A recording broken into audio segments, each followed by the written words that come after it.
In the year 2479, Earth looked peaceful from space. Cities glowed under a blanket of clouds. Oceans shimmered under the light of the sun. To anyone watching from afar, Earth seemed small, weak, and quiet. But not everything was as it seemed. In the deep black beyond Pluto's orbit, alien ships floated silently. They belonged to the Jar Dominion, one of the most powerful empires in the galaxy. Their leader, Lord Kale Dravik, believed Earth would be easy to conquer. His scouts had reported that humans had no real fleet, no real defenses, just an old, tired planet, rich with resources. They were wrong. Hidden beneath Earth's oceans and buried deep inside asteroids were weapons that no one in the galaxy knew about. Earth had been preparing for decades. Every peaceful year had been a cover for secret work. Building ships, training soldiers, developing technology that could rival the strongest empires.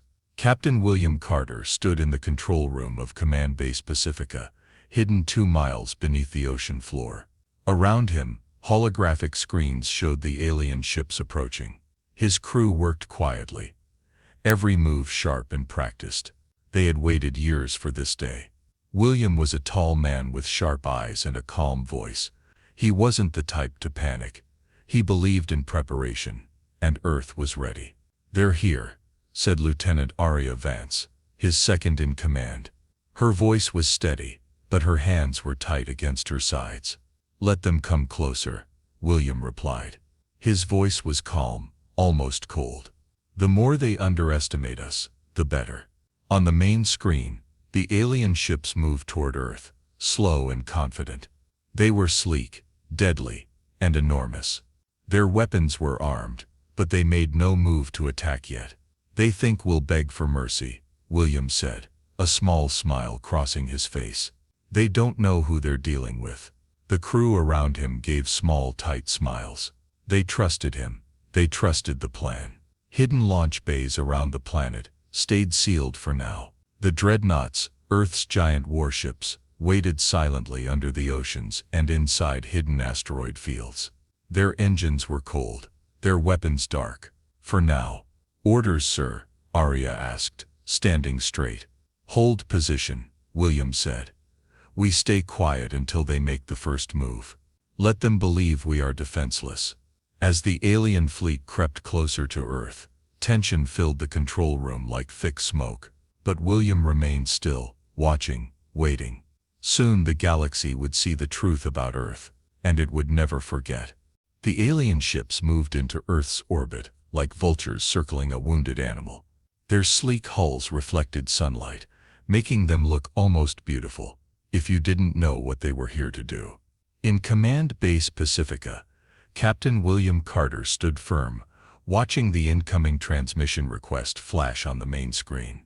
"Incoming message from the Jar Dominion flagship," Aria Vance reported. William gave a small nod. "Put it through." The screen lit up with the face of Lord Kale Dravik. His skin was a dark metallic blue, and his sharp yellow eyes were full of pride. He wore golden armor, heavy and bright, the symbol of a conqueror who had never lost a battle. "People of Earth," Dravik said, his voice smooth and mocking. "I am Lord Kale Dravik, High General of the Jar Dominion. By right of strength, your world now belongs to us." In the control room, no one moved. They listened in silence as Dravik continued. "You have no fleet. You have no defenses. You are ants standing before giants," he sneered. "Surrender your planet, your resources, and your lives. Do this, and we may allow some of you to serve." William stared at the alien general without blinking. He saw no respect in Dravik's eyes, only contempt. To Dravik, Earth was already conquered. The transmission ended with a sharp click. A countdown timer appeared. 24 hours to surrender or face destruction. The room buzzed with low whispers. Some officers looked nervous. A few even looked afraid. Aria turned to William. "Sir, the council wants to discuss our response." William nodded. "Connect me." Moments later, a holographic display showed Earth's leaders, presidents, generals, scientists, all gathered in a secret council hidden from the public. Their faces were tight with worry. Captain Carter, President Nguyen of Earth's United Assembly said, "You've seen the demand. We must consider the risk. If we fight, we may be destroyed." William's voice was calm but firm. "If we surrender, we will be destroyed anyway. Slavery, experiments, extinction, call it what you want. The Jar Dominion doesn't offer mercy." The council fell silent. William continued, "We built the Dreadnought Corps for this moment. We have strength they don't know about. If we act now, we can surprise them. We can win." Some council members still hesitated.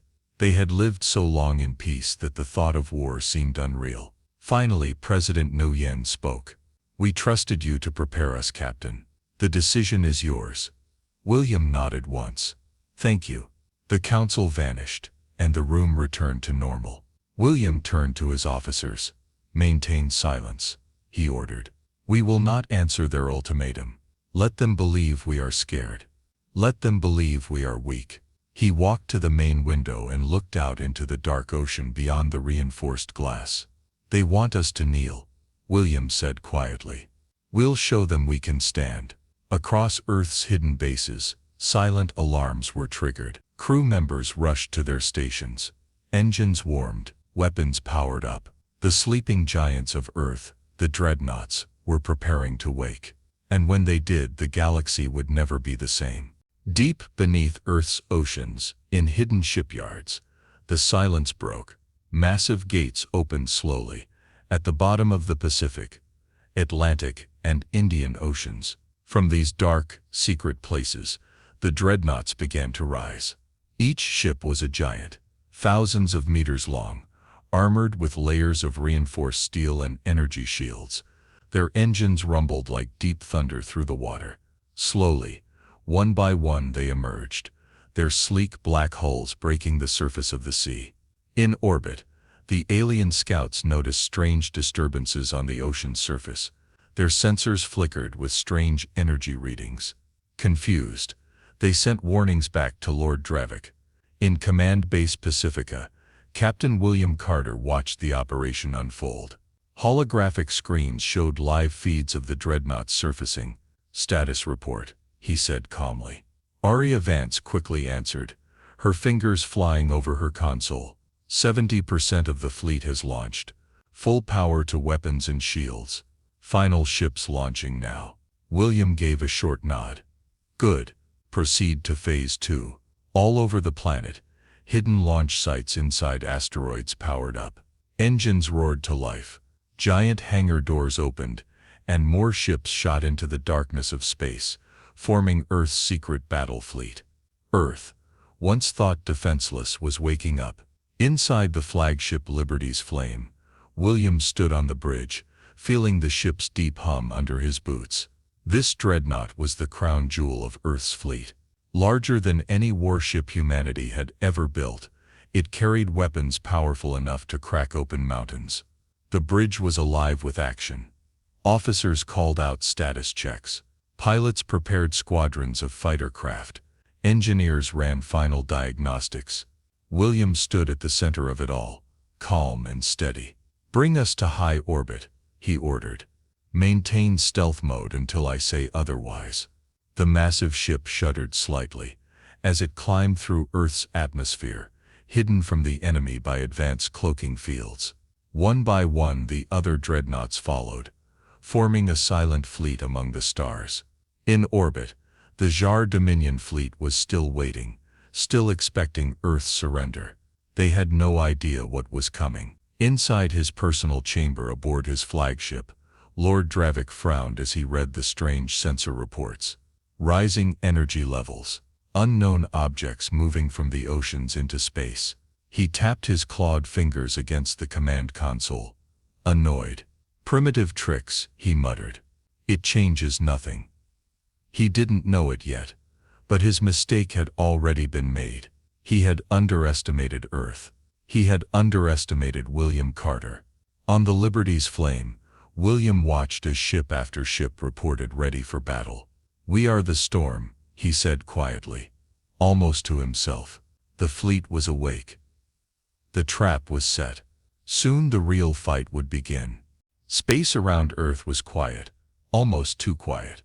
The Jar Dominion ships floated in high orbit, their weapons charged, ready for war.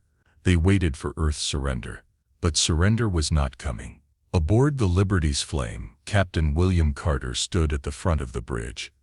His eyes were sharp, locked on the holographic battle map. Behind him, the crew moved with silent focus.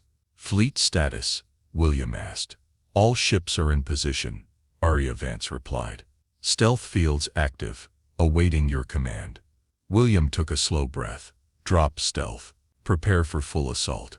At once, Earth's hidden dreadnought fleet appeared on every enemy scanner. Massive ships, dark and powerful, formed a wall between Earth and the invaders. On the Jar Dominion flagship, alarms blared. Lord Dravik jumped to his feet, furious. "What is this?" he roared. "How do they have warships?" But it was too late. Without warning, Earth's dreadnoughts fired. Beams of energy, thick as rivers, lanced through space. Explosions ripped through the Dominion ships.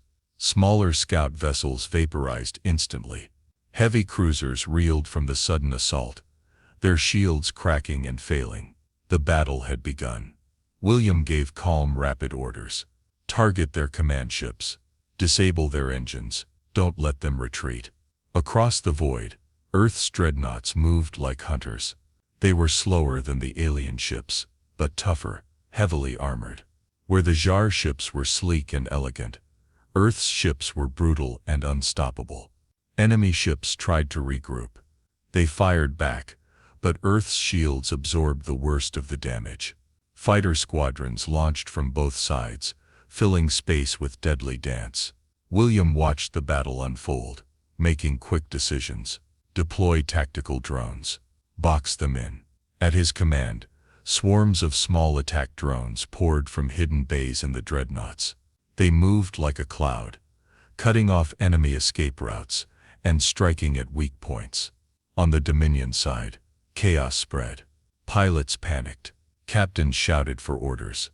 Their confidence, so strong before, now cracked under the pressure. Inside his command ship, Lord Dravik smashed his fist into the console. "This was supposed to be easy," he shouted. But it was not easy. It was a trap, and he had walked right into it. Back on the Liberty's Flame, Arya called out. "First wave of enemy ships retreating. Second wave, heavily damaged." William nodded. "Good. Push them back. Make them fear us." The dreadnoughts pressed forward, firing broadside after broadside. The sky lit up with fire and debris, as more enemy ships exploded or fell out of orbit, crashing into Earth's oceans in flaming wreckage. For the first time in centuries, Earth was not the hunted. It was the hunter. As the last of the enemy ships jumped away into hyperspace, running for safety, William stood tall, his voice steady. "This is only the beginning," he said. "They'll be back, stronger, angrier." But now the galaxy knew. Earth was not weak. Earth would fight, and Earth could win. The smoke of battle still drifted in Earth's orbit. Shattered pieces of enemy ships floated among the stars. Fires burned on wreckage, spinning slowly in space. But Captain William Carter knew it was not over. Not yet. On the Liberty's Flame, alarms flashed across the main screen. Arya Vance's voice was sharp. "New contacts. Multiple ships dropping out of hyperspace." William narrowed his eyes. "Show me." The holographic map zoomed out. A second wave of Jar Dominion warships appeared, bigger, stronger, and more dangerous than the first. Lord Dravik was not retreating after all. He was bringing his full wrath. The new fleet formed quickly, a massive wall of firepower and steel. At its center was Dravik's personal warship, the Imperator, a colossal battleship bristling with weapons. "They're angry," Arya said quietly. William's face stayed calm.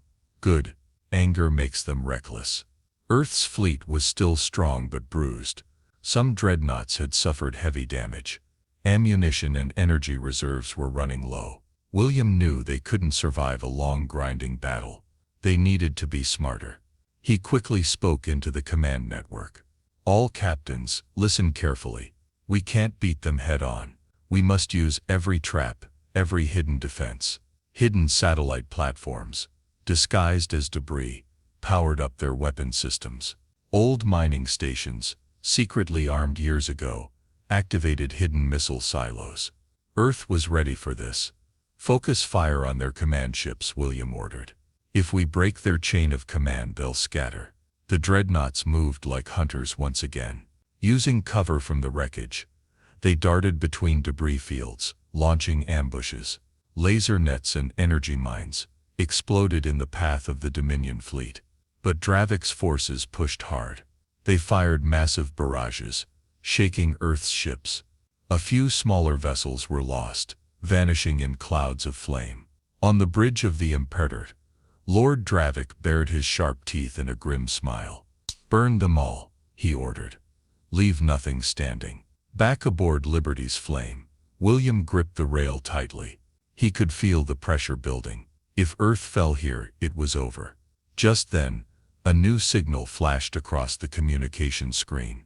"Incoming transmissions from Allied ships," Arya said, her voice full of surprise. Across the battlefield, small but fierce fleets of ships arrived, independent planets, free colonies, and rebel outposts who had been watching Earth stand. Inspired by Earth's courage, they had come to help. "Identify yourselves," William called. A rugged voice answered, crackling through the speakers. "Captain Juno of the Free Belt Confederation. We fight with Earth." One by one, more voices joined. Old freighters converted into gunships, small cruisers, even damaged refugee fleets, armed with scavenged weapons. It wasn't a huge army, but it was enough to tip the balance. Earth was no longer alone. William smiled for the first time in hours. "All units, rally with our new allies. It's time to take back our sky." Together, Earth's dreadnoughts and the free fleets turned the tide of battle. The Dominion forces began to crack under the pressure. Their neat lines broke, ships veered off course, panic spread, and at the center of it all, William prepared for the final move. He had his eyes locked on the Imperator, on Lord Dravik himself. It was time to end this. The sky over Earth was a storm of fire and metal. Explosions flashed like lightning. Ships weaved and twisted, firing lasers and missiles in all directions. At the center of the chaos, Captain William Carter stood firm on the bridge of Liberty's flame. He had only one goal now: defeat Lord Kael Dravik. "Status?" William called over the noise. "Allied fleets holding," Arya Vance answered. "Enemy forces breaking formation. Heavy casualties on their side." William nodded. "Good. Focus on the Imperator. Take down Dravik, and the rest will fall apart." The Liberty's flame turned, engines roaring as it charged straight toward the Imperator. The two biggest ships in the battle now faced each other across the void. Dravik's ship fired first. Massive energy beams tore through space. The Liberty's flame shook under the impact, shields flaring bright blue. "Shields at 70%, shouted the tactical officer. "Hold steady," William ordered. "Return fire." Earth's flagship unleashed a devastating barrage. Missiles streaked across space. Railguns fired solid metal slugs at incredible speed. Energy beams sliced across the Imperator's thick armor. The two ships circled each other, exchanging brutal blows. Around them the battle raged. Earth's dreadnoughts and allied ships tore through the remaining Dominion forces, pushing them back inch by inch. On the Imperator, Lord Dravik raged. "Bring them down," he roared.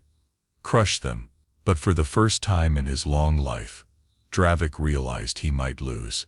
Inside Liberty's flame, William saw the enemy ship's shields flickering. The time had come. "All power to forward cannons," he ordered. "Prepare for final strike." The ship's core thrummed as energy gathered. Targeting systems locked onto the center of the Imperator's command structure. "Fire," William commanded. The ship's main cannon unleashed a blinding blast of energy. The beam struck the Imperator dead center. The enemy flagship trembled, armor splitting, fires bursting from its hull. On his bridge, Lord Dravik fell to his knees as systems failed around him. "Retreat," someone shouted. "We have to fall back." Dravik's pride shattered. He gave the order to retreat, his fleet scrambling to escape through hyperspace jumps. Wounded and humiliated, the once proud invaders fled. Back aboard Liberty's Flame, the crew cheered. Messages flooded in from the Allied ships. Congratulations, relief, triumph. William didn't smile yet. He looked at the burning wreckage drifting through space and thought of the lives lost, the price paid. "Status report," he asked quietly. "Victory, sir," Arya said with a tired smile. "Earth is free." William nodded slowly. They had done it, against all odds. They had stood against the galaxy's strongest empire, and won. The sky cleared. The stars shone again, bright and silent. For Earth a new future had begun. But William knew the galaxy was still dangerous. This was only the first battle in a long journey. Still, for now Earth had earned its place among the stars. The battle was over. The sky above Earth was calm once again. In orbit, the last pieces of wreckage floated silently. Fires slowly burned out, leaving behind twisted metal and broken ships. Victory had come at a cost, but Earth still stood. Aboard the Liberty's Flame, Captain William Carter stood in the command bridge, looking out at the stars. Around him, the crew moved quietly, repairing systems, tending to the wounded, and contacting the Allied ships that had come to their aid. "All major enemy ships have retreated," Arya Vance reported. "Allied fleets sending their thanks and offers to join a defensive alliance." William gave a small nod. "Good. Tell them Earth accepts." The message would be simple. Earth was no longer alone. Humanity had allies now, small worlds, free colonies, and brave fighters who believed in freedom. On Earth's surface, celebrations erupted in every city. Families hugged their loved ones. Children waved flags. Soldiers returned home to cheers and tears. The people of Earth had feared invasion, but now they sang songs of victory. In the United Assembly Hall, President Nguyen spoke to the world. "Today we showed that Earth is not weak. We are strong, we are free, and we are ready to stand with the stars." Across the galaxy, the news spread fast.